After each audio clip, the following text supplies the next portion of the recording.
March 2nd, 1943, 6:30 in the morning. Major Jack Brennan stood on the rain-soaked coral runway at Port Moresby, Papua New Guinea, watching his B-25 Mitchell bomber crews prepare for a mission that higher command had already called impossible. 31 years old, 72 combat missions, 0 ships sunk. The rain was coming. He could smell it mixing with aviation fuel and cordite. Salt air from the Bismarck Sea carried the weight of what was about to happen. Around him, 9 crews loaded ammunition belts, checked bomb releases, tested machine guns. Every man knew the odds. Some of them wouldn't come home. In the next 15 minutes, 8 Japanese troop transports would burn. 4 destroyers would break apart and sink beneath tropical waters. 7,000 enemy soldiers would drown, and Jack Brennan would prove that the tactic banned twice by headquarters as suicide was actually the only way to win the Pacific War. But to understand why Jack was willing to fly it at 50 feet straight at a Japanese destroyer bristling with guns, you need to go back. Back to December 1942. Back to a radio transmission that changed everything. Back to the morning his younger brother died dropping bombs into empty ocean. December 18th, 1942. The operations tent at Port Moresby was hot and dim. Canvas walls filtered sunlight into amber gloom. Jack sat at the radio console, headphones pressed against his ears, monitoring traffic from the morning's bombing mission over Rabaul Harbor.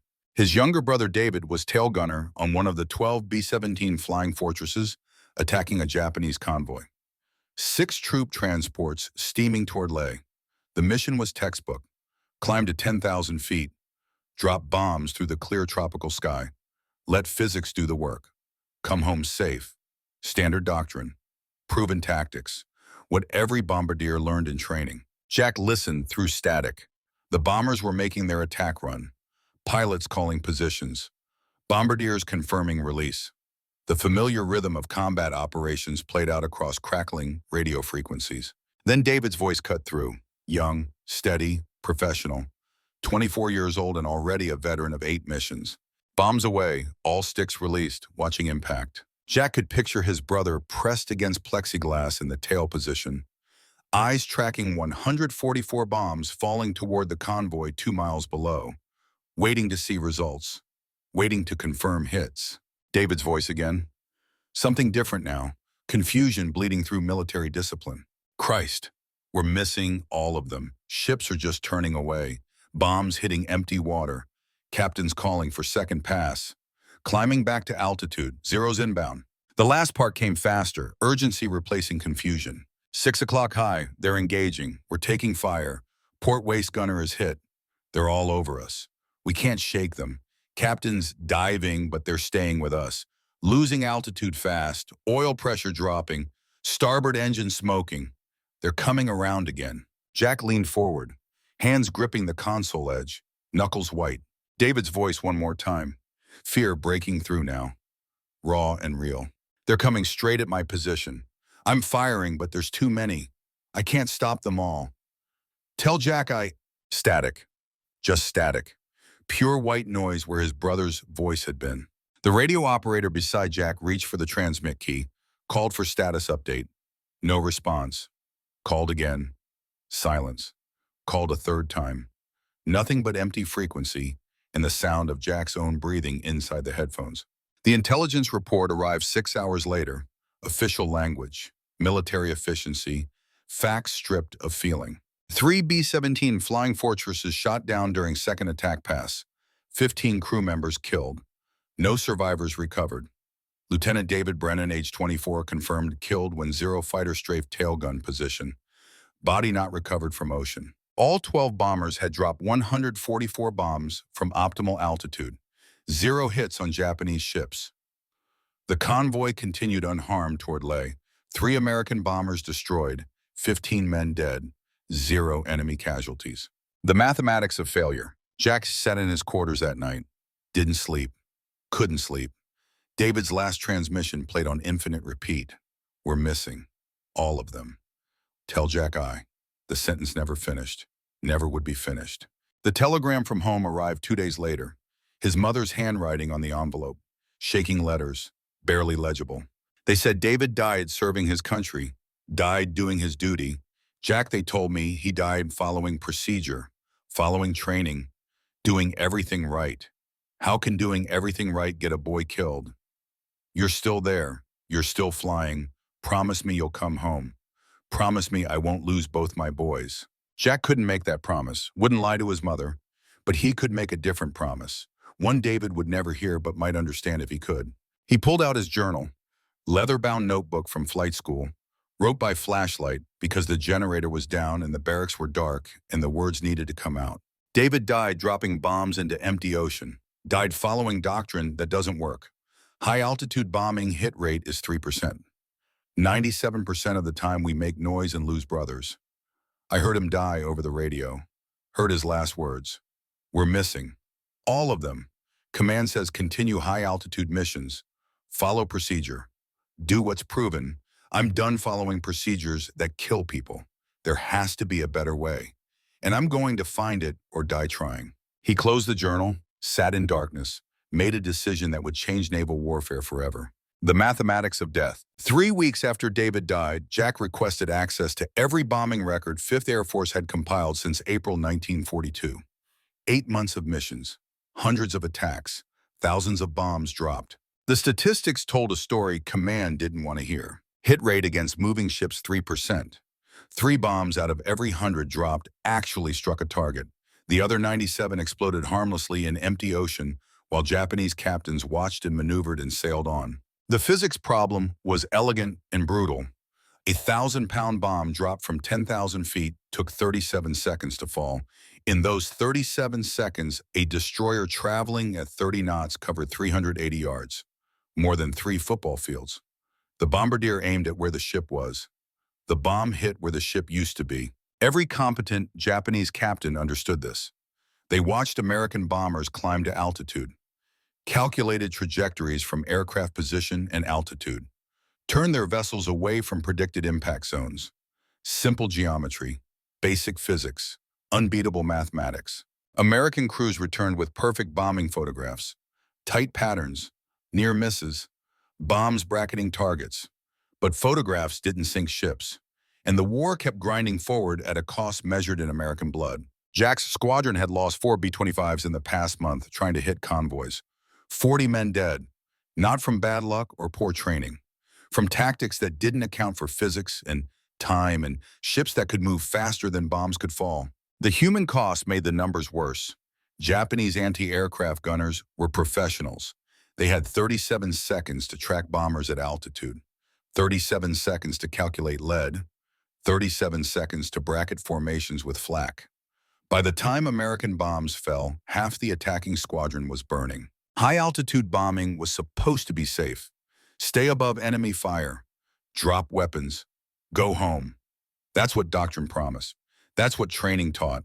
That's what got David killed. Command's response to failure arrived as a memo dated January 15, 1943. Jack read it until he had it memorized. Continue high-altitude bombing operations. Improve bombardier training. Tighten formation discipline. Casualties are acceptable given strategic objectives.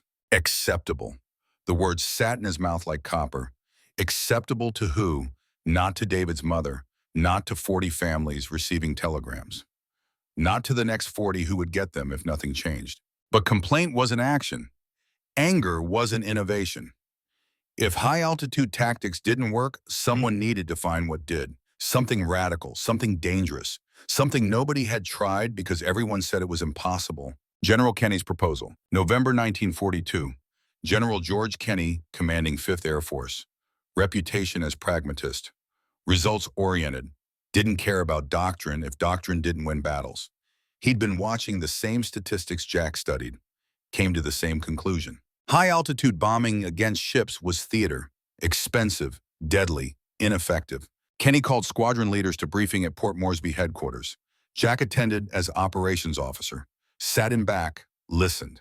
Kenny walked to the front, pulled back curtain on tactical diagram, spoke without preamble.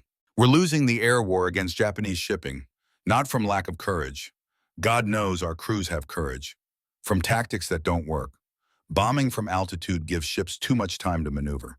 We drop bombs into empty ocean and lose aircraft to flak. That ends now.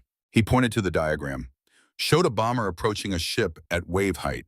A bomb skipping across water like a flat stone. Skip bombing. Fly at 50 feet. Release 300 yards from target. 5-second delay fuse. Momentum carries the weapon into the hull.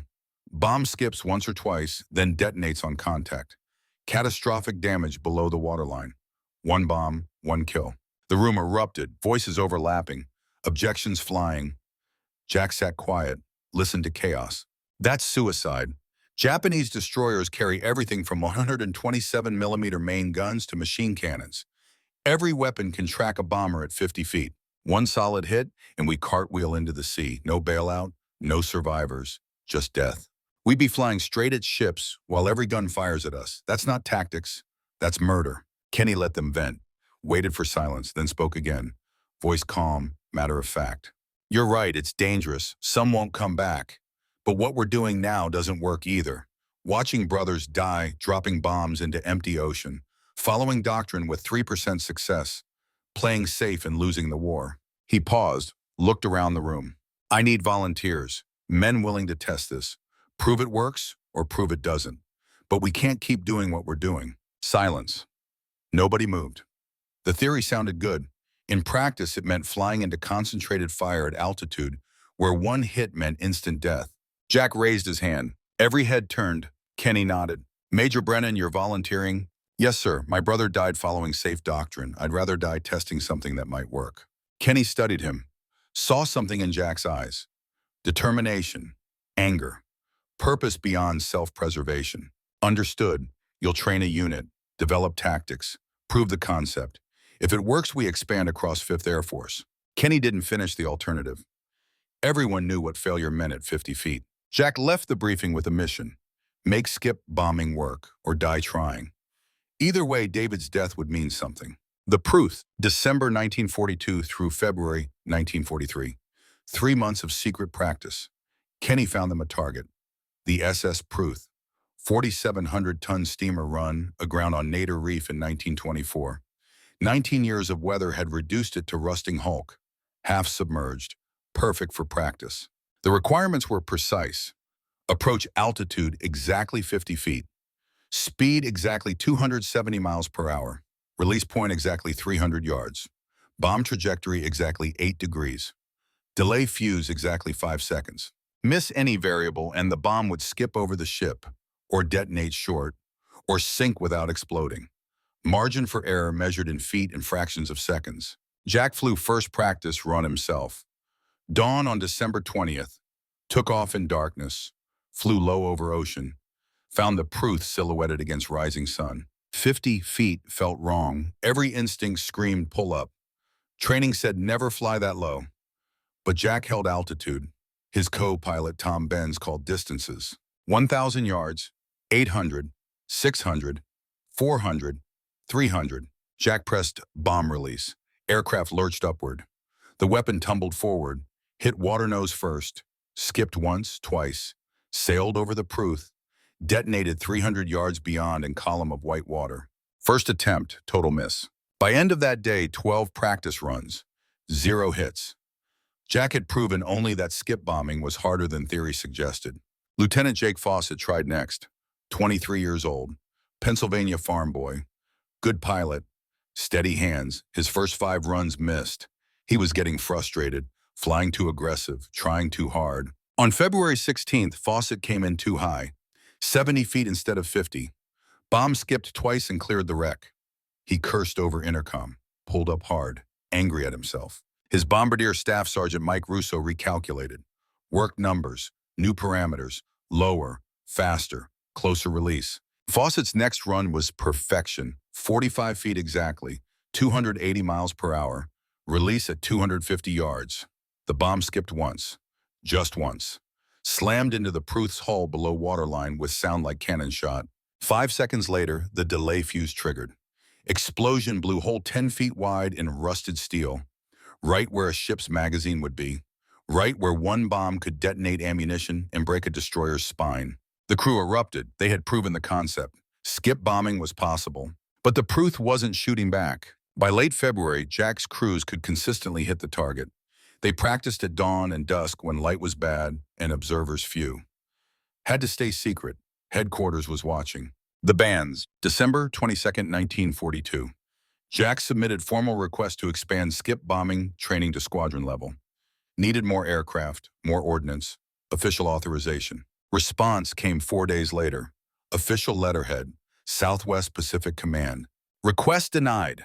Proposed tactic constitutes reckless disregard for equipment and personnel. B-25 Mitchell bombers are medium-altitude strike aircraft. Crews will focus on proven high-altitude tactics. Further unauthorized training will result in disciplinary action, including relief from command. Jack read it 3 times. Each time made him want to break something. Proven high-altitude tactics. 3% hit rate, David dead. And command wanted more of the same because it was doctrine. He took the letter to Kenny that afternoon. Kenny read it, expression unchanged, set it down. They don't understand. They think altitude means safety. They haven't watched enough brothers die.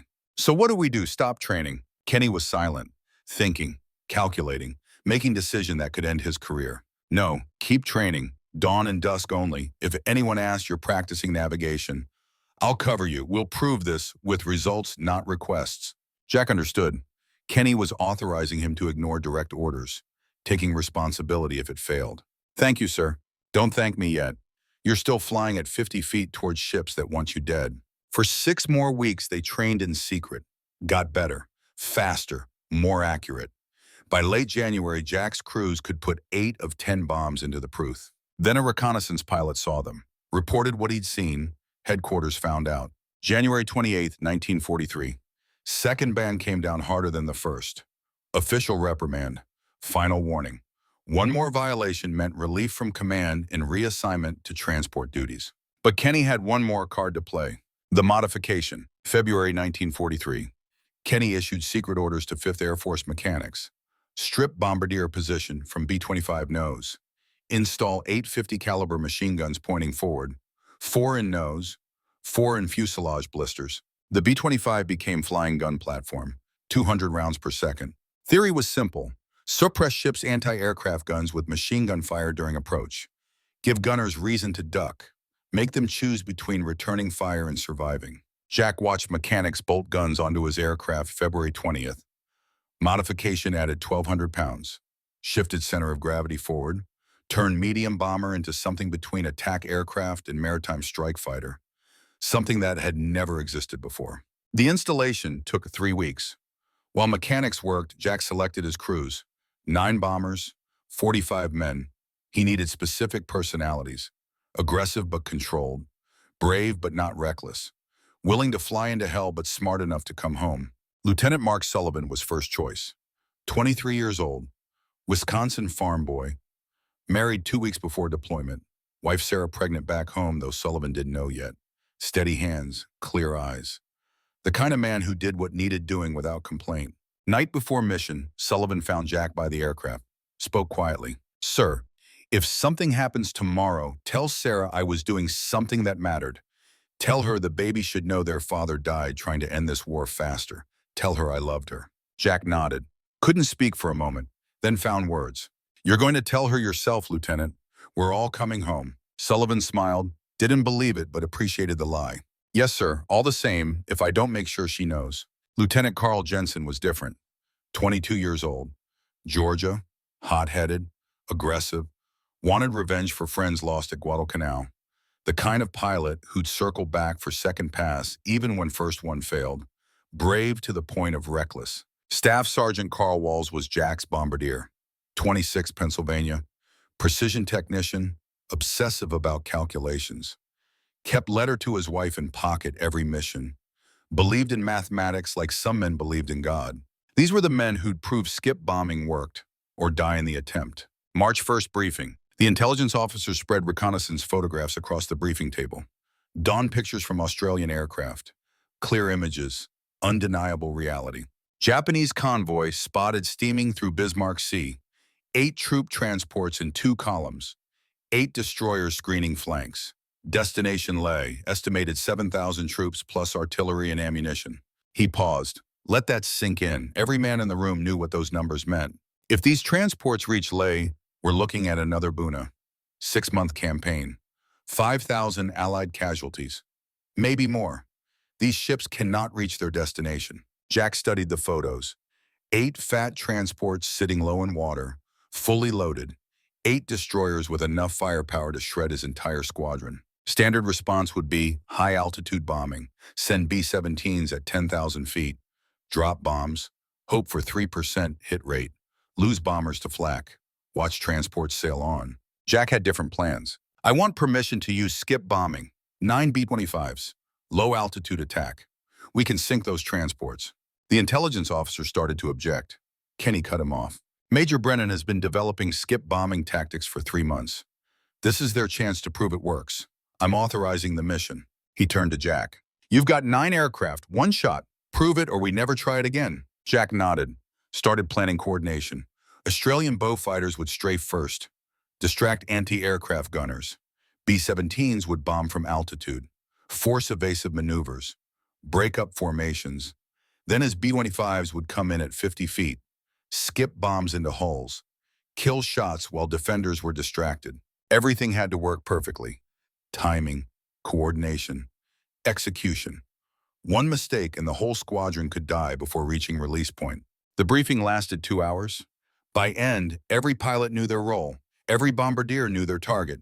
Every gunner knew their job. Then new reconnaissance photos arrived. The intelligence officer went pale, studied images, looked up slowly. We have a problem. Latest photos show convoy has double destroyer escort.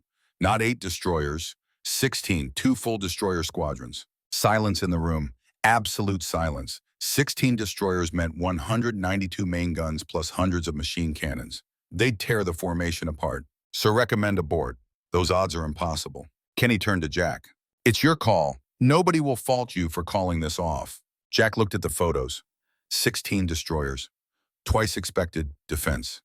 He thought about David, about Sullivan's pregnant wife, about Wall's letter to his wife, about 7,000 Japanese soldiers who'd land at Leh if the convoy got through. He thought about 3% hit rate, about 40 men lost last month, about doctrine that didn't work. Then he made his decision. We're going. High-altitude tactics failed for 8 months. Skip bombing is untested, but it's got better odds than what we've been doing. If we abort 7,000 enemy soldiers land, Allied forces dig them out with blood. My brother died because we played it safe. These crews believe skip bombing works. I'm not asking them to follow me into hell. I'm asking them to follow me through it. Kenny studied him, then nodded. Wheels up in 15 minutes. Takeoff. 7:45 in the morning. 9 B-25 Mitchell bombers took off into gray sky, rain threatening, storm coming. Jack led them out over the Bismarck Sea, flying at 30 feet, low enough that spray spattered windscreens, low enough that Japanese radar couldn't track them. Radio silence. Enemy monitored all frequencies. One transmission and the convoy would know they were coming. Jack's hands were steady on the controls. Tom Benz in the co-pilot seat running through checklist. Behind them, Walls prepared bomb release. Engineer Sergeant Ray Martinez monitored engines. Gunners checked ammunition. Sullivan's bomber flew wing position to Jack's right. Jensen to the left. 7 more aircraft spread behind in loose formation, each separated by 200 yards, close enough to maintain contact, far enough that one burst of flak couldn't take down 2 bombers. 90 minutes to target. Jack thought about David's last transmission. We're missing. All of them. Thought about his mother's letter. Promise me you'll come home. Thought about the statistics.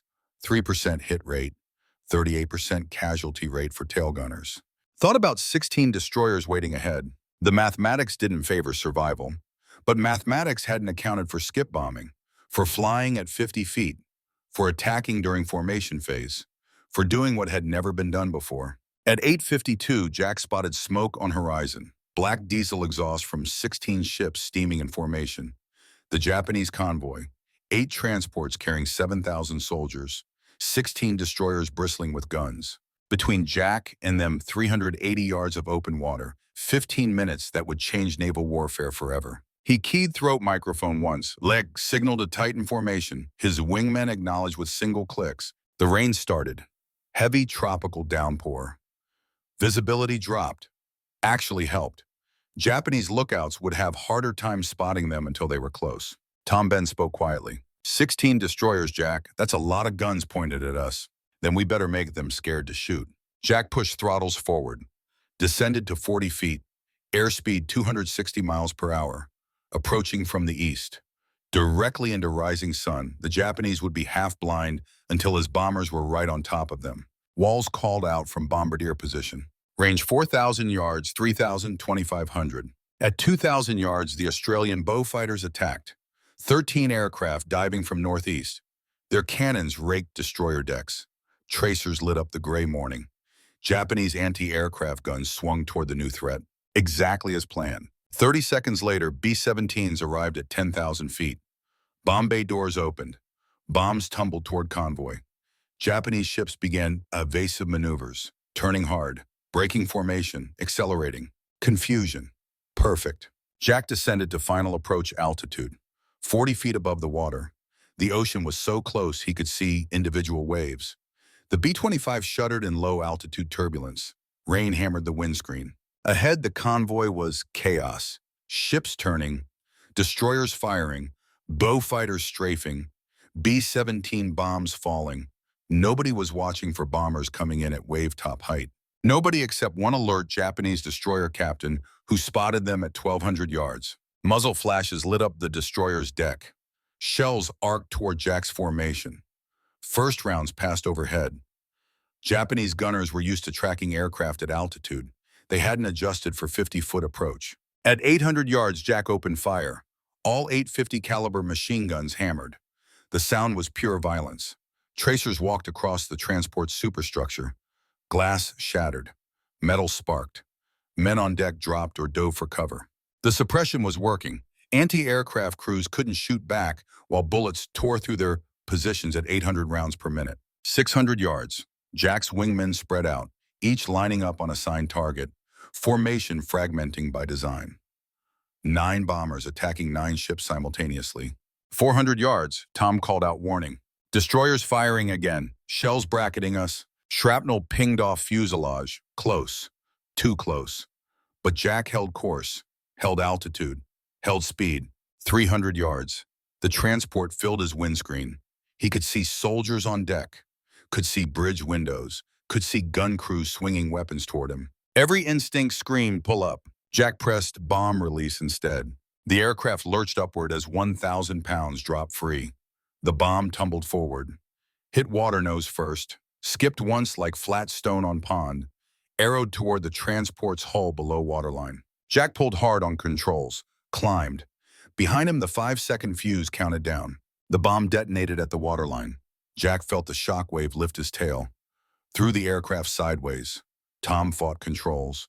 They climbed through 200 feet, 300, 400. Jack risked one glance back. The transport was splitting open. Column of fire and black smoke erupted amidships. Hull buckled. Metal shrieked. Secondary explosions rippled through superstructure as ammunition cooked off. The ship listed hard to port, already taking water through massive hole in her side. Soldiers were jumping overboard, dozens of them, hundreds. Tiny figures abandoning a dying ship. One bomb, 15 seconds from release to catastrophic damage. Skip bombing worked. To Jack's right, Sullivan's bomber pulled up from its own attack run. Another transport burning. To the left, Hayes hit a destroyer. The explosion lifted the warship's stern out of the water. When it crashed back, the entire aft section was gone. 4 targets hit in first 90 seconds. But then Jack saw Sullivan's aircraft take a direct hit. The shell struck just after the cockpit. The bomber disintegrated. The bomb under the fuselage detonated. Sullivan and his crew vaporized instantly between one heartbeat and the next. No parachutes, no survivors, just debris scattering across the water. 5 men gone. Sullivan's pregnant wife would get a telegram. Their baby would never know their father. Jack had no time to process it. The battle was still happening. More bombers attacking, more ships burning, more men dying. He'd proven skip bombing worked. Now he had to survive long enough to tell someone. Sullivan's bomber disappeared in a ball of orange flame. One moment it was there pulling up from its attack run with a transport burning behind it. The next moment it was debris, metal fragments spinning through rain and smoke. The bomb under the fuselage had detonated on impact with the shell. No explosion could be survived from that close. No crew could bail out that fast. 5 men gone between heartbeats. Sullivan's wife Sarah waiting back in Wisconsin for letters that would never come. Their baby who would grow up with photographs instead of a father. Jack forced his eyes forward, forced his mind to focus. Grief was a luxury for later. Right now, 7 more bombers were pressing attacks against 16 warships. Right now, men were depending on him to lead them through hell and out the other side. The radio crackled. Lieutenant Carl Johnson's voice, steady despite the chaos. Lead aircraft, this is Johnson. I have the convoy flagship. Making my run now. Jack keyed his microphone, kept his voice level. Copy, Johnson, you're clear. Watch for crossfire from portside destroyer. Roger that. Jack banked hard right, gave himself distance from the convoy. Needed to see the battle unfolding. Needed to make decisions. His own attack was complete, 1 transport splitting apart. But 8 more ships remain, 7 bombers still in the fight. Through the rain and smoke, he watched Johnson line up on the lead transport, the biggest ship in the convoy. 700 feet long, sitting low in the water under the weight of 1,500 troops and their equipment. The vessel every other transport followed, killed the flagship, and the convoy lost coordination. Johnson's approach was textbook, 50 feet exactly, 270 miles per hour. Machine guns blazing, tracers walking across the transport's superstructure like horizontal rain. The forward guns were doing their job. Japanese anti-aircraft crews were diving for cover instead of returning fire. But not all of them. This was the flagship. The crew was more experienced, more disciplined, more willing to die at their posts. They kept shooting, 20-millimeter cannons, heavy machine guns, even rifles, desperate fire from desperate men. The air between Johnson's bomber and the transport became solid with tracers, crisscrossing lines of light in the gray morning, death measured in fractions of inches. Johnson held his course, didn't flinch, didn't deviate. At 300 yards, he released. The bomb dropped clean, skipped once across the water, punched through the transport's hull just forward of the bridge. The delay fuse gave it time to penetrate 3 decks before detonating. The explosion tore through the ship from inside. Fire erupted from cargo holds. The blast broke the transport's spine. The vessel sagged in the middle, began folding in on itself like a book closing. Men were burning on deck, jumping into the sea, trailing smoke as they fell. The smell of burning flesh and diesel fuel carried on the wind even through the rain. Johnson pulled up hard. His bomber cleared the transport's mast by 20 feet, climbed into gray sky, trailing smoke from hits to his port engine. But he was flying. He was alive. His crew was intact. 1 more transport destroyed, 2 down, 6 to go. Jack scanned for his other bombers, found Lieutenant Paul Warren making his approach on a transport in the starboard column. Warren was older, 27, Texas farm boy with steady hands and ice water in his veins.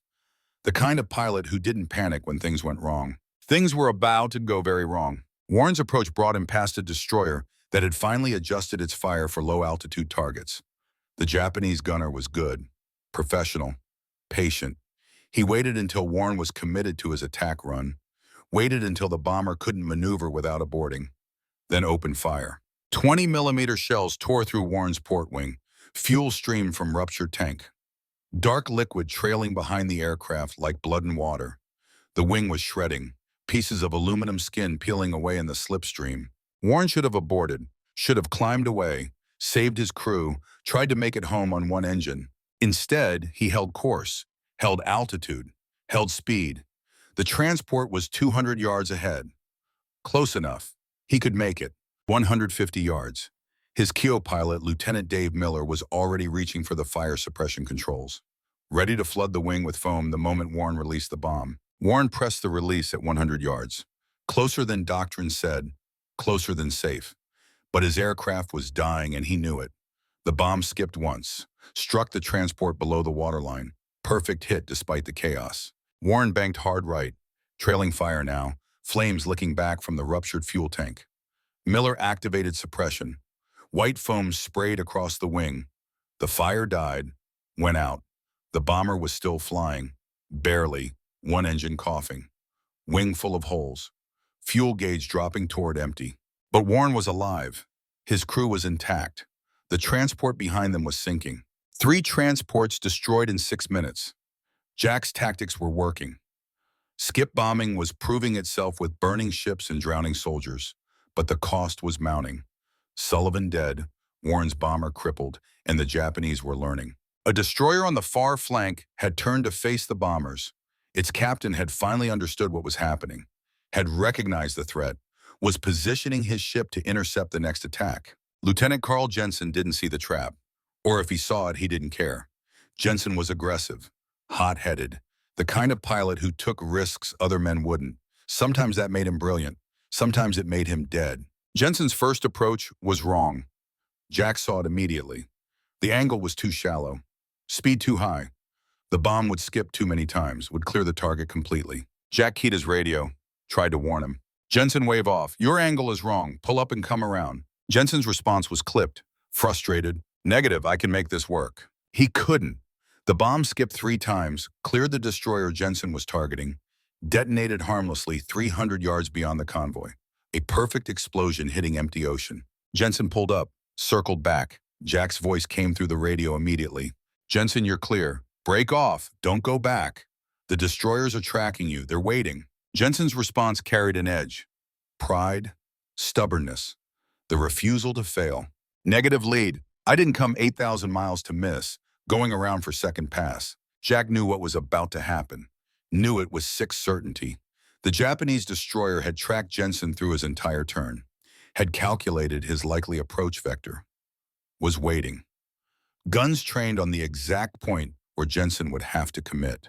But Jensen wouldn't abort, couldn't abort. Something in him required completion, required success, even if success meant death. Jack watched helpless as Jensen set up his second approach.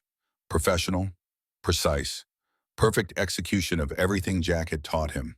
50 feet, 270 miles per hour. Machine guns suppressing anti-aircraft fire. The destroyer waited, patient, professional. They'd learned from the first pass, knew exactly when to fire, knew exactly where to aim. At 400 yards, the destroyer's main guns spoke. The first shell took off Jensen's port engine. The aircraft shuddered, yawed hard left. Jensen compensated, fought the controls, held his heading, still committed to the attack. At 200 yards, the second shell hit the cockpit. Direct impact. Jensen and his co-pilot killed instantly. The bomber rolled inverted, nosed over, fell toward the ocean at 300 miles per hour. But Jensen's bomb was already away, released in that fraction of a second between first hit and death. The weapon skipped once, hit the destroyer below the waterline. Massive explosion. The warship's magazine detonated. The ship broke in half. Both sections sank in under a minute. Jensen's sacrifice killed 350 Japanese sailors, destroyed the escort protecting the transports, saved potentially thousands of Allied lives in future battles. But his crew of 5 were all dead. No parachutes, no survivors, just ocean swallowing wreckage and moving on. Jack watched it happen, felt something break inside. That was 2 crews, 10 men, Sullivan with his pregnant wife, Jensen with his stubborn pride, both dead, proving skip bombing worked. The mathematics were brutal. 10 American lives for 2 transports in 1 destroyer. Command would call that acceptable. Jack would spend the rest of his life wondering if he agreed. But the battle wasn't over. The second wave was coming in. Major Ralph Chelly leading 9 more B-25s from the 90th Bomb Squadron. They'd watched Jack's attack from 5 miles out, seen the tactic work, seen the casualties, knew exactly what they were flying into. The Japanese were ready this time. Every gun in the convoy was tracking low. The destroyers had formed a defensive line. Their main batteries fired coordinated volleys. The ocean erupted with shell splashes, white columns of water reaching toward the sky. The barrage was intense, professional, calculated. The Japanese had learned from the first wave. They would make the Americans pay dearly for the second. Chelly led his formation in from the east, directly into the rising sun. Smart tactics. The Japanese gunners were half blind, firing at shadows and silhouettes. Chelly's bomber came in perfect. His bomb hit a transport that was already listing from near misses. The explosion accelerated the sinking. The ship rolled onto its side, went under in less than 2 minutes. 1,200 soldiers went down with it, some trapped below decks, some swept overboard by the roll. Most would drown in the next 10 minutes, weighed down by equipment and boots and the simple physics of men who couldn't swim, trying to survive an open ocean. Jack circled overhead, watching the battle unfold below, counting hits, counting losses, doing the mathematics that would haunt him later. 5 transports sinking or already gone. 1 destroyer destroyed, but 2 B-25s lost. 10 men dead, and the killing wasn't finished. At 9:15:18, Mitsubishi Zero fighters dove from 12,000 feet, silver shapes dropping through scattered clouds. Jack saw them and knew immediately they were in trouble. The P-38 Lightning fighters were supposed to keep the Zeros busy, supposed to provide air cover for the bombers during the attack. Something had gone wrong. Either the Lightnings were outnumbered or the Japanese had committed a second fighter group. Either way, 9 Zeros were coming after the bombers. Jack pushed his throttles forward, dove to 20 feet, 15, so low the propellers churned salt spray. At that altitude, the Zeros would have harder time tracking, would have to pull up to avoid hitting the water, would lose speed and energy in the attack. But it also meant Jack's bomber was vulnerable, low on fuel, low on ammunition. The forward machine guns had maybe 200 rounds left. Not enough for sustained combat, barely enough to make the Zeros cautious. The Japanese fighters split up. Half stayed high to engage the P-38s. The other 9 went after the bombers. They came fast, 400 miles per hour, firing their 20-millimeter cannons from 1,000 yards, long-range shots, probing fire, testing defenses. Jack saw tracers arc past his canopy. Close. Too close. He jinked left, then right, making himself unpredictable. His dorsal gunner, Sergeant Tommy Blake, was firing controlled bursts at the nearest Zero. The Japanese fighter broke off. Not damaged, just cautious, unwilling to press an attack against a bomber that was shooting back. But Paul Warren's crippled bomber wasn't so lucky. A Zero latched onto his tail, stayed there, following Warren through every evasive maneuver.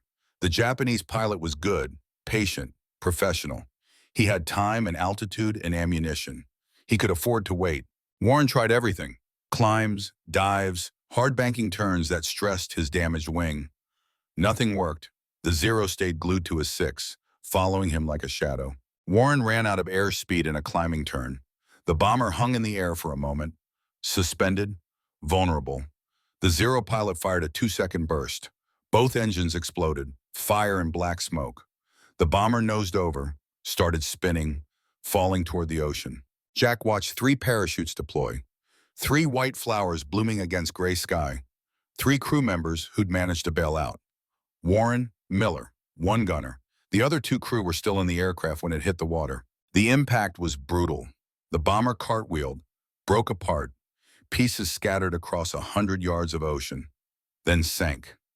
Warren and his survivors were in the water now, floating in life vests, waiting to be rescued by Catalina flying boats. If they survived that long, if the Zeros didn't strafe them, if exposure didn't kill them first. 3 out of 5, better than 0, but 2 more families would get telegrams. 2 more mothers would cry. 2 more wives would become widows. The mathematics kept compounding. The Zeros pressed their attack for 6 more minutes. Then abruptly they broke off, climbed back to altitude. Jack couldn't figure out why until he saw the B-17s coming back for a second pass at 10,000 feet. The Zeros had to choose: attack the crippled bombers below or defend the convoy from the heavy bombers above. They chose above. The B-17s were the bigger threat to what remained of the convoy. Made sense tactically, but it gave Jack's formation time to escape. He checked his status: port engine running rough, oil pressure fluctuating, fuel gauge showing 60%, enough to make it back to Port Moresby. Maybe. The engine would have to hold together for 90 more minutes. If it failed over open ocean, they'd be swimming home. Tom Benz was already plotting return course. Jack keyed the radio, called for status reports from surviving bombers. 6 responded. Johnson, Shelley, 4 others, 7 aircraft had gone in, 6 were coming out. Warren was in the water with survivors. Sullivan and Jensen were gone. Their bombers were debris scattered across 10 miles of ocean. The battle had lasted 15 minutes from first bomb to last Zero breaking contact. 15 minutes that changed naval warfare. 15 minutes that cost 15 American lives. Jack looked back one last time. The convoy was devastation. 7 transports sinking or already sunk. The 8th was burning, trying to make way toward the New Britain coast. Wouldn't make it. Too much damage. Too many fires. It would sink before sunset. 4 destroyers were gone, 2 sinking, 2 more heavily damaged and withdrawing toward Rabaul. The remaining destroyers were circling the transports, trying to pick up survivors. But most of the soldiers were already dead or drowning. 7,000 men had sailed from Rabaul that morning. Maybe 1,200 would reach land. The rest were dying in the water. Jack turned for home, set course southwest. Port Moresby was 90 minutes away. The port engine was shaking badly now, temperature gauge climbing into the red. Tom was watching it, watching Jack, not saying what they both knew. The engine could fail any minute. When it did, they'd have one good engine and a long swim ahead. But the engine held, coughing, sputtering, running on hope and momentum. Jack nursed it, gentle throttle adjustments, smooth control inputs, treating the wounded aircraft like it was made of glass. They crossed the southern coast of New Guinea at 1100 hours. Port Moresby was visible ahead. The coral runway, the operations tent, home, safety, survival. Jack landed at 11:17. The runway was lined with ground crews. Mechanics, intelligence officers. Word had spread. The convoy had been hit hard, but nobody knew the full cost yet. The landing gear touched coral. The bomber settled. Jack cut the engines. The sudden silence after 9 hours of mechanical roar was deafening. He sat in the cockpit, hands still gripping the controls, couldn't seem to let go. Tom was silent beside him. Neither man moved. They'd been flying for almost 4 hours, fighting for 15 minutes. It felt like years. The debrief would last 2 hours. Intelligence officers asking the same questions different ways. How many ships hit?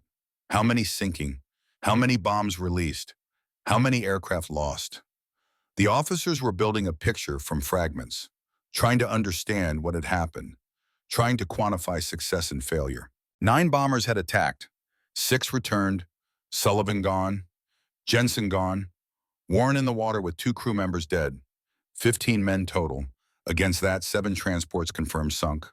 2 destroyers destroyed. 2 more heavily damaged. The reconnaissance photos arrived at 1300 hours.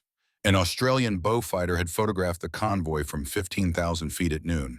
The images told the story Jack's tired mind couldn't articulate. 8 transports, 7 confirmed sunk or sinking. The 8th beached on the New Britain coast. Burning, would sink by evening. 4 destroyers sunk, 2 severely damaged and withdrawing. Total time from first attack to last ship down was 3 hours. General Kenny arrived at Port Moresby at 1600 hours. Flew in from headquarters, walked directly to the operations tent, spread the reconnaissance photos across the briefing table, didn't congratulate anyone, didn't shake hands, just pointed at the burning transport beached on the coast. Finish it. Australian Beaufighters will make another run at dusk. Nothing reaches Ley. Nothing. Then he added something that would haunt Jack for 54 years. PT boats will patrol the area for the next 72 hours.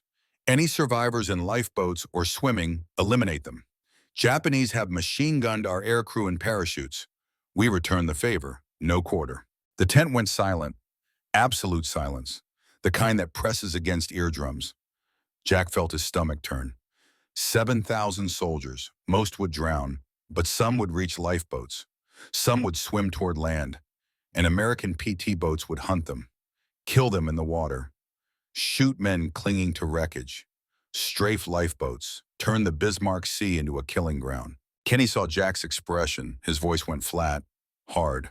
You have a problem with that order, Major. Jack thought about Japanese atrocities. Bataan Death March, treatment of prisoners, beheading captured pilots, medical experiments. The Japanese had earned this, earned it with cruelty and barbarism, eye for an eye, blood for blood. But he also thought about men drowning, helpless, being shot while clinging to debris. The war had rules, Geneva Conventions, standards, lines that shouldn't be crossed. Except the Japanese had crossed those lines first, and war had a way of dragging everyone down to the lowest level. Had a way of making monsters of men who thought they were better. Jack's response came out quieter than he intended. No, sir, no problem. But that was a lie, and he knew it. And Kenny probably knew it too. But orders were orders. War was war. And sometimes winning required becoming what you were fighting against. Kenny left. Jack sat it with his crew. Walls spoke first.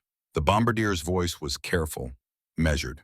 Sir, we signed up to sink ships, not shoot swimmers. Jack didn't have a good answer.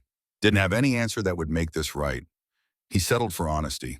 We signed up to win a war. Sometimes that's not clean. Sometimes that's not honorable. Sometimes it's just necessary.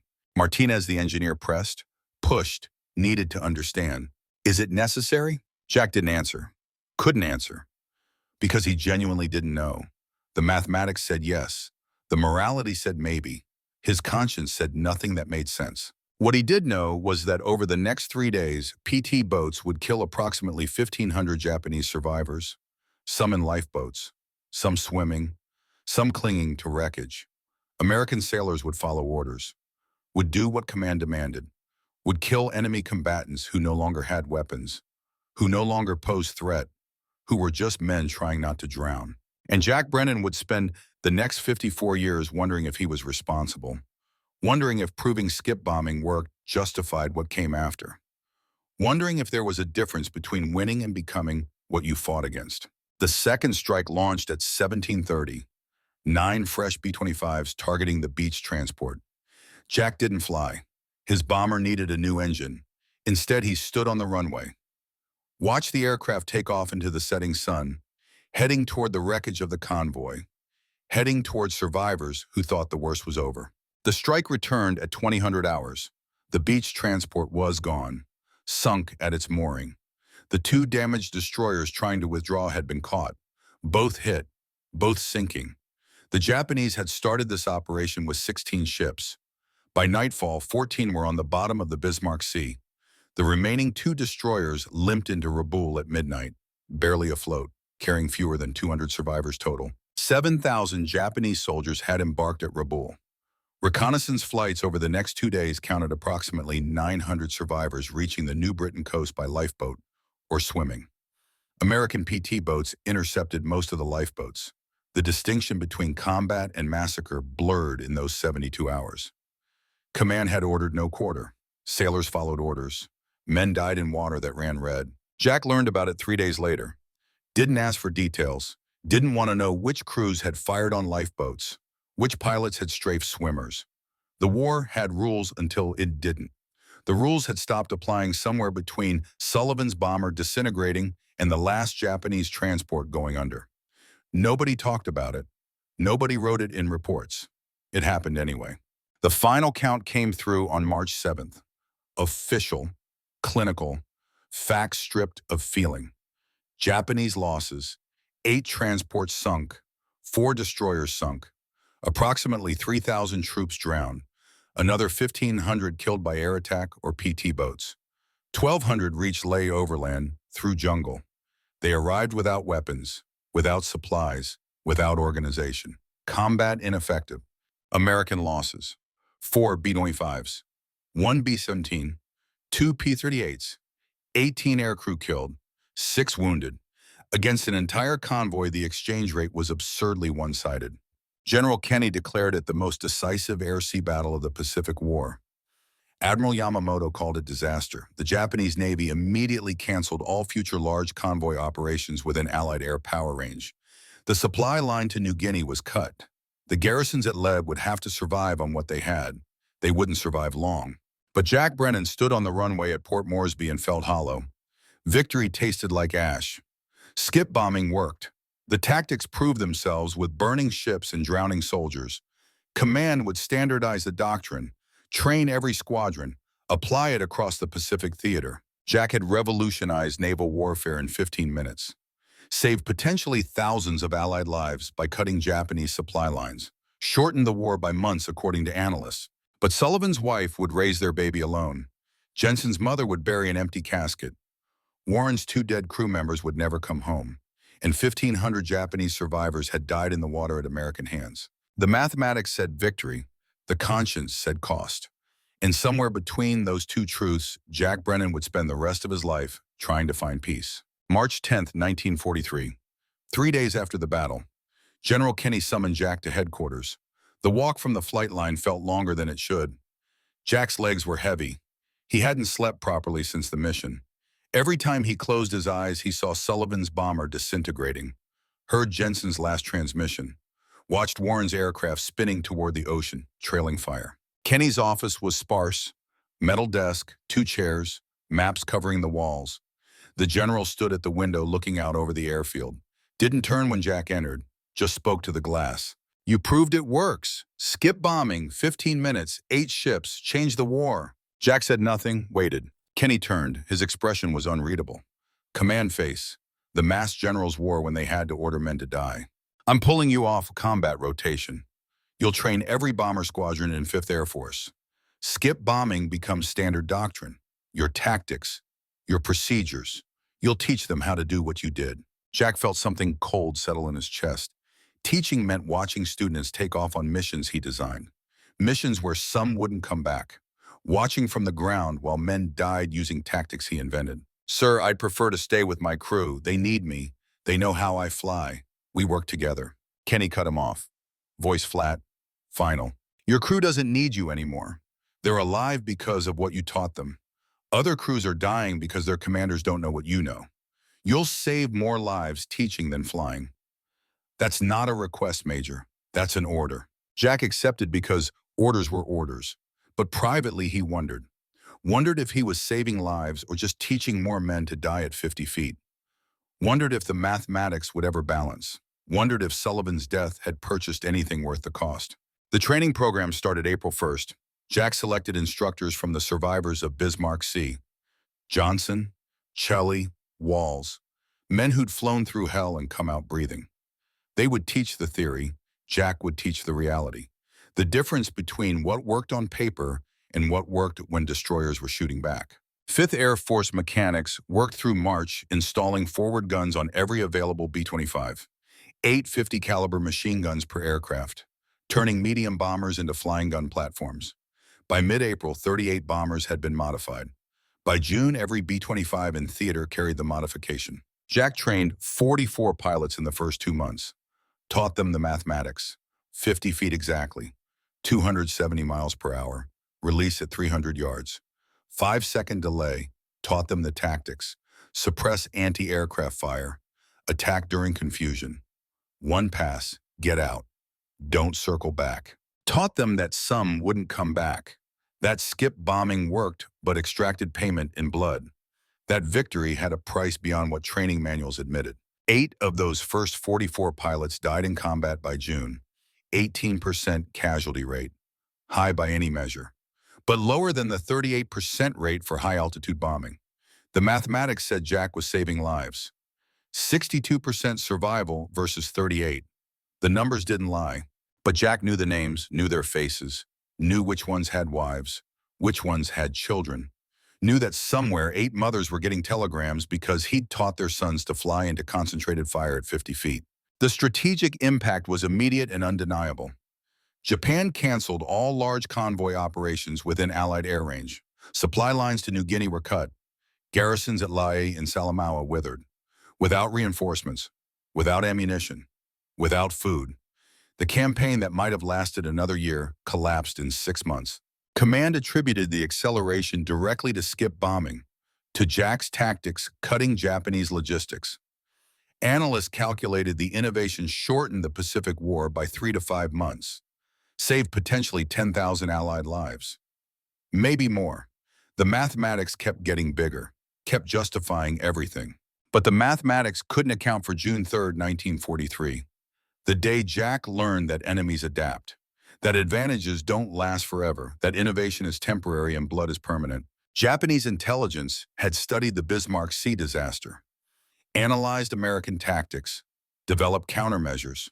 When the next convoy formed at Rabaul, it was different. 6 transports, 8 destroyers. But this time sailing at night. This time with 60 Zero fighters providing continuous air cover. This time with every destroyer equipped with additional 20mm anti-aircraft guns positioned specifically to defend against low-altitude attacks. The Japanese had learned, had adapted, were ready. 5th Air Force attacked at dawn. 12 B-25s using skip bombing. Jack wasn't flying. He was in the operations tent listening on radio, monitoring his students' first real test against a prepared enemy, listening to them apply everything he'd taught. The attack started well. Bombers came in at 50 feet, machine guns blazing, standard procedure, what Jack had drilled into them through hundreds of practice runs. But the Japanese response was different. The anti-aircraft gunners tracked low from the start, fired early, concentrated on bombers during final approach when aircraft were committed, when they couldn't maneuver, when deviation meant aborting the attack. Jack listened to the radio traffic, heard his students calling out targets, heard bomb releases, heard impacts, then heard the first aircraft take a hit, port engine gone. The pilot's voice stayed calm, professional, trying to maintain control. Lead, this is Baker 3. We're hit. Engine fire. Can't maintain altitude. Going in. Static. Then nothing. Second aircraft minutes later. Took multiple hits during approach. The pilot managed to release before the bomber rolled inverted and went in. No parachutes. 5 more men gone. Third aircraft tried to abort after seeing the barrage. Pulled up at 400 yards. The Japanese gunners tracked him through the climb. Caught him at 200 feet where he couldn't maneuver. Shells tore through the cockpit. The bomber fell like a stone. The results came through 3 hours later. Reconnaissance photos, battle damage assessment. Jack stared at the numbers until they blurred. Japanese losses. 2 transports hit. 1 sinking, 1 damaged, 1 destroyer damaged. The convoy continued to its destination. American losses. 3 B-25s shot down, 15 men killed, 5 wounded. The exchange rate had shifted dramatically. In March, it had been overwhelmingly in American favor, 8 ships for 4 bombers. In June, it was almost even, 2 ships for 3 bombers. The advantage Jack had created was evaporating. He sat in the operations tent long after the reports were filed, listening to silence, thinking about 15 students dead because the tactics he'd taught them no longer worked as well, because enemies adapted faster than doctrine, because war was evolution, and whoever stopped evolving died. Kenny found him after dark, sat down without invitation, was silent for a long moment, then spoke quietly. "Brennan, you all right?" Jack didn't know how to answer that.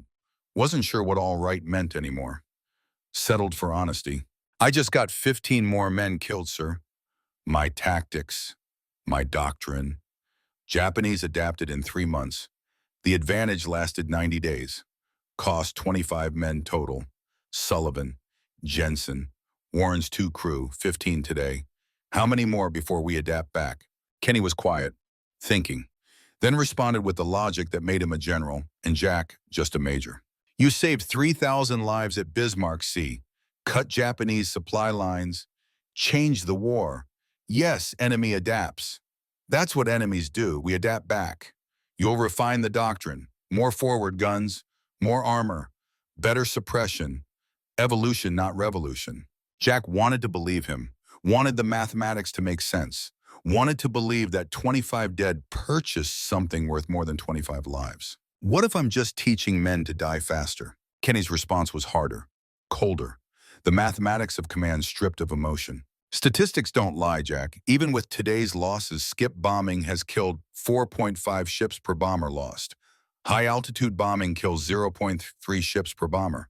Your tactics are 15 times more effective. Yes, some die, but many more live. That's command. That's war. The mathematics work even when the conscience doesn't. He stood, left Jack alone with numbers that were true but felt like lies. The training program continued because orders were orders. By July 5th, Air Force mechanics installed additional armor, increased forward guns to 1450 caliber machine guns per bomber, added more suppression fire, made approaches faster, made releases closer. By November 38, B-25s attacked Rabaul Harbor in largest skip bombing raid of the war. Results justified the evolution. 18 warships hit, 1 cruiser sunk, 1 destroyer sunk, 16 merchant ships damaged. American losses dropped to 2 B-25s. The exchange rate swung back in American favor. By August 1945, skip bombing had sunk or damaged 212 Japanese vessels. Cost was 47 bombers lost.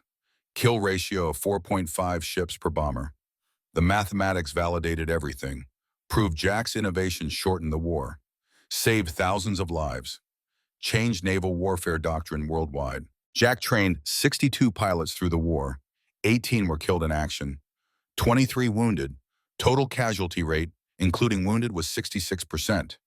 But the survival rate was still better than high-altitude bombing. Still better than doing nothing. Still better than letting the war grind on. The mathematics said Jack was a success. The nightmares said otherwise. May 1943, 1 month after starting the training program, Jack requested transfer to non-combat duties. The symptoms were emerging. Nightmares of Sullivan's explosion on infinite repeat, intrusive thoughts counting dead students, survivor guilt asking why he was alive when they were dead, moral injury wondering if the massacre of survivors was his fault for proving skip bombing worked. He wrote to Kenny, formal request, honest assessment. Sir, I've trained 44 pilots in skip bombing tactics. 8 are dead, 12 wounded. I watch them take off on missions I design. Sometimes they don't come back. I hear their last radio transmissions. I write letters to their families explaining that their son died bravely, died following doctrine, died doing what was necessary. I can't do this anymore. Request transfer to non-combat duties. Kenny summoned him to headquarters, studied him across the desk, recognized combat fatigue, shell shock, the thing they didn't have good words for yet, the thing that broke men from inside. Brennan, you're the best tactical innovator I've seen in 30 years, but I recognize combat fatigue when I see it. You've given enough. Transfer approved. Transport command, C-47s. No combat, no skip bombing, no more watching students die. You've earned rest. Kenny offered promotion to lieutenant colonel twice. Jack refused both times. Didn't want recognition. Wanted to finish the war and go home. Wanted the nightmares to stop. Wanted to forget Sullivan's face and Jensen's voice and the sound of Warren's bombers spinning toward the ocean. September 1945. Japan surrendered. Jack mustered out 3 months later. Carried Distinguished Flying Cross, 2 air medals, Purple Heart for shrapnel wounds nobody talked about, carried ghost nobody could see. He returned to Sacramento, age 33, married Helen Mitchell in October 1946. She was a trauma nurse at the VA hospital, treated returning airmen, understood combat stress without needing explanations. Their first conversation happened in the hospital cafeteria. She'd seen him sitting alone, staring at coffee going cold. You have that look, like you're still at war. Jack met her eyes, saw understanding there, something he hadn't seen in civilian faces, something that came from witnessing trauma professionally. I taught men tactics that saved thousands, also got some of them killed. How do you reconcile that? Her answer was simple, honest, the thing he needed to hear. One day at a time, with help. They married 6 months later, had 2 children. David Michael Brennan, born 1948, named for his uncle. Sarah Catherine Brennan, born 1950, named for Sullivan's wife who Jack had never met, but whose letters he'd read in Sullivan's personal effects. The children gave him purpose beyond the war, beyond the nightmares, beyond the mathematics that never balanced. He built a life around them. Construction management, safety obsessive. Nobody dies on my sites, not from preventable causes, not if I can help it, not like Sullivan, not like Jensen, not like the 15 students who died in June. From 1947 to 1997, Jack never spoke publicly about skip bombing, never gave interviews, never wrote memoirs, never attended reunions. When asked about the war, his answer was always the same. I flew bombers in the Pacific, trained some pilots, did my job, that's all. His children didn't learn details until after his death. David remembered his father's nightmares. 3 in the morning, hearing his dad downstairs, his mother going to him, quiet voices, sometimes names. Sullivan, Jensen, Warren, names the children didn't recognize, names their father never explained. Military historians tried to interview Jack in the 1960s, wanted to document skip bombing development, wanted his perspective, his insights, his story. He refused every request. I did what was necessary, others did more. Talk to them. In 1970, the Navy wanted to honor him. Special ceremony, i.e., recognition for changing naval warfare. Jack declined. Honor the men who didn't come home. They paid the higher price. The nightmares never stopped.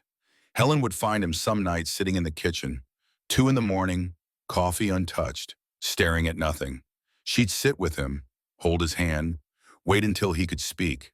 I see them, Sullivan, Jensen, Warren, the 15 who died in June. I taught them to fly at 50 feet, taught them to attack ships. Some of them died doing exactly what I taught, following my doctrine, my tactics. Does that make their deaths my fault? Helen's answer was always the same, patient, true. You gave them the best chance to survive. Better than high-altitude bombing. Better than doing nothing. Some died anyway because war kills people. That's not your fault. That's war's fault. The logic was sound. The conscience wasn't convinced. 54 years of nightmares. 54 years of wondering. 54 years of mathematics that said success and conscience that said cost. May 15th, 1997. Jack died at home in Sacramento, age 85. Cardiac arrest. Helen beside him holding his hand. His last words were confused, fragmented, speaking to people who'd been dead for 54 years. Tell David it worked. Tell him his death meant something. Tell Sullivan's wife, Sarah. Tell her he saved them all. Tell Jensen. Tell Warren. Tell them I'm sorry. Tell them. Then nothing. Hearts stopped. Brains ceased. The nightmares finally ended. His funeral was quiet. 23 people attended. Family, few neighbors, 3 veterans from his old squadron. No military honor guard. No 21-gun salute. No ceremony. Jack had specified that in his will. No recognition, no speeches, just burial. The Sacramento Bee ran a 3-paragraph obituary. Jack Brennan, 85, former Army Air Force pilot and construction manager, died May 15th at home. Survived by wife Helen, children David and Sarah, 5 grandchildren. Served in Pacific Theater with her 2 private services. No mention of skip bombing. No mention of Bismarck Sea. No mention of changing naval warfare. No mention of 62 pilots trained or 212 ships sunk or thousands of lives saved. That's how Jack wanted it. Quiet exit, forgotten hero, man who'd rather be unknown than celebrated for getting students killed. 18 years passed. The world moved on. The veterans of the Pacific War grew old and died. The battles became history. The tactics became footnotes. The men became statistics. Jack Brennan became a name on records nobody read. Then in 2015, a naval historian named Dr. Robert Hayes was researching the Battle of Bismarck Sea for his dissertation. Digging through declassified documents at the National Archives. Found something interesting, a name buried in 5th Air Force records, training program documentation. Skip bombing development files, correspondence with General Kenny. Major Jack Brennan, tactical innovator, skip bombing pioneer, 62 pilots trained, 212 ships sunk using his doctrine. The man who'd changed naval warfare and then disappeared into silence for 54 years. Hayes tracked down Jack's daughter, Sarah. She was 65 now, living in Sacramento in the same house where her father died. Hayes called, explained his research, asked if she knew about her father's role in the war. Sarah's answer was honest, sad. He never talked about it, said it wasn't something to be proud of, said he just did what was necessary. We knew he'd flown combat missions, that was all. Hayes asked if he could see Jack's personal papers. Sarah hesitated, then agreed. Led Hayes to the attic, showed him a wooden box, unopened since 1945. Inside were Jack's journal flight logs, photographs, letters. The journal was leather-bound, cracked with age. Sarah had never read it, never opened it. It felt private, something her father hadn't wanted shared. But Hayes convinced her this was history, important history. The story needed to be told. They opened the journal together. Read entries spanning March 1943 to March 1945. The words were raw, unfiltered. The private thoughts of a man who couldn't reconcile what he'd done with who he'd been. March 3rd, 1943, day after Bismarck Sea. We sunk 8 ships today. Sullivan and Jensen died, proving it could be done. Thousands of Japanese soldiers drowned, some shot in the water per orders. Command says most decisive victory of Pacific War. Kenny promoted me. I keep seeing Sullivan's bomber explode. Keep hearing Jensen's last transmission. Keep thinking about men in the water, clinging to debris while PT boats approached. We won, but what did we become to win? David died dropping bombs from safe altitude. I taught men to fly into hell at 50 feet. Both tactics kill people. One just kills more of the enemy. Is that enough? June 5th, 1943, after the setback. Lost 3 more B-25s yesterday, 15 men. Japanese adapted to skip bombing. My advantage lasted 3 months. Was it worth it? Statistics say yes. My conscience isn't sure. Kenny says I saved 3,000 lives, but I can name the 33 who died using tactics I taught. That's the difference between strategy and command. March 1945, final entry. War ends soon. Pacific Theater collapsing. Skip bombing helped cut supply lines, starved garrisons, shortened war by months per analyst. Cost 18 of my students dead. Countless enemy soldiers. 54 years of nightmares waiting, though I don't know that yet. Was it worth it? The Pacific says yes. Helen will say yes. My children will grow up in peace. But the man writing this isn't sure. Will never be sure. That's the cost of innovation. The price of victory, you pay it forever. Sarah read her father's words, started crying, understanding for the first time what he'd carried, why he never spoke, why the nightmares lasted 54 years, why he'd refused all recognition. Hayes asked permission to publish the research. Sarah agreed. The story needed to be told. Her father's silence had been his choice. But history belonged to everyone. In 2016, the National Museum of the Pacific War in Fredericksburg, Texas, dedicated a skip bombing exhibit. Jack's family attended. Sarah gave a speech. 3 surviving veterans were present, all in their 90s. One was Sergeant Carl Walls, Jack's bombardier at Bismarck Sea. Walls spoke slowly, voice shaking, but clear. Major Brennan taught us victory requires sacrifice.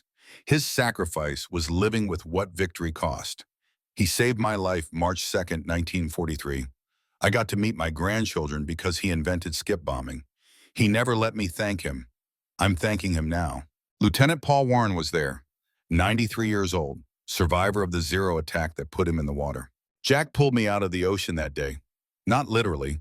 Catalina crew did that. But his tactics got me close enough to shore to survive. I flew 41 more missions using skip bombing. Came home, married, 4 kids, 9 grandchildren. All exist because Jack Brennan refused to accept that high-altitude bombing was the only way. An anonymous student, 89 years old, spoke last. He taught 62 of us. 18 died, but 44 lived. Without his doctrine, probably 30 of us die instead. He saved 14 lives by teaching aggression. Those 14 had families. Those families had children. Jack's legacy isn't 212 ships sunk. It's hundreds of people alive today because their grandfathers survived skip bombing missions. That's the legacy he never wanted, but it's the one he earned. A plaque was unveiled. Bronze, simple. The words Jack would have hated, but the world needed. Major Jack Brennan, 1912 to 1919, developed skip bombing tactics, March 1943. Battle of Bismarck Sea, 8 transports, 4 destroyers destroyed. Changed naval warfare doctrine worldwide. He proved impossible? Wasn't. Sarah stood in front of the plaque, thought about her father, about the nightmares she'd heard through walls, about the names he'd spoken in sleep. Sullivan, Jensen, Warren. About the mathematics that said success and the conscience that said cost. Modern Navy pilots study skip bombing principles at flight school. The tactics evolved, but the core remains. Low altitude, high speed, precise release, suppression fire. The doctrine Jack developed in 1943 still saves lives in 2024. David's grave is next to Jack's in Sacramento. Brothers reunited in death after 55 years apart. The headstones are identical, simple, just names and dates. Nothing about service, nothing about sacrifice. Jack specified that too. Let the dead rest quiet. But the museum exhibit tells their story. Tells about a man who changed warfare to avenge his brother, who taught 62 students and watched 18 die, who lived 54 years with nightmares because victory required becoming what he feared, who refused all recognition because he couldn't separate the ships sunk from the lives lost. The final display shows a modern B-25 Mitchell bomber flying low over the Pacific Ocean. Commemorative flight passing over the Bismarck Sea where 7,000 men died so millions could live in peace. The image is beautiful, peaceful. Nothing like March 2nd, 1943 when that same ocean ran red. Below the image, a quote from Jack's journal. The last entry, March 1945. Some costs compound forever. Some prices are paid in installments across lifetimes. I proved skip bombing worked, changed naval warfare, saved thousands of lives. Cost was 25 students, countless enemies, and 50 years of knowing that innovation and death are sometimes the same thing. Would do it again because mathematics don't lie. Wouldn't do it again because conscience doesn't either. Both are true. That's the paradox of command. The weight of necessary actions you wish you'd never had to take. Sarah read those words. understood her father finally, understood why he stayed silent, why he refused recognition, why the nightmares never stopped. Victory has a price. Sometimes that price is paid in blood during battle. Sometimes it's paid in nightmares for 54 years after. Jack Brennan paid both, paid them fully, never complained, never sought sympathy, just carried the weight until weight became too much and his heart stopped. The exhibit ends with a list of 62 names, the pilots Jack trained, 18 marked with stars, the students who didn't come home, Sullivan, Jensen, 15 others, each name a life, each life a family, each family a choice between mathematics that said necessary and conscience that said cost. Jack Brennan taught us impossible wasn't, taught us victory requires sacrifice, taught us some sacrifices echo across lifetimes, taught us the highest form of heroism is carrying weight of necessary actions you wish you'd never had to take. He proved skip bombing worked in 15 minutes over the Bismarck Sea, spent 54 years proving that some victories cost more than statistics measure. Both lessons matter. Both truths endure. The museum closes at sunset. The exhibits go dark. The plaques fade to shadows. But somewhere in the darkness, Jack Brennan's legacy persists, not in bronze or displays, in the hundreds of descendants of 44 students who came home, in the doctrines still taught at flight schools, in the understanding that innovation requires courage, and courage requires cost, and sometimes the cost is paid forever. March 2nd, 1943 lasted 15 minutes. The payment lasted 54 years. Both numbers are accurate. Both truths are real. That's the story of Jack Brennan. That's the cost of changing history. That's the price of proving impossible wasn't. The end.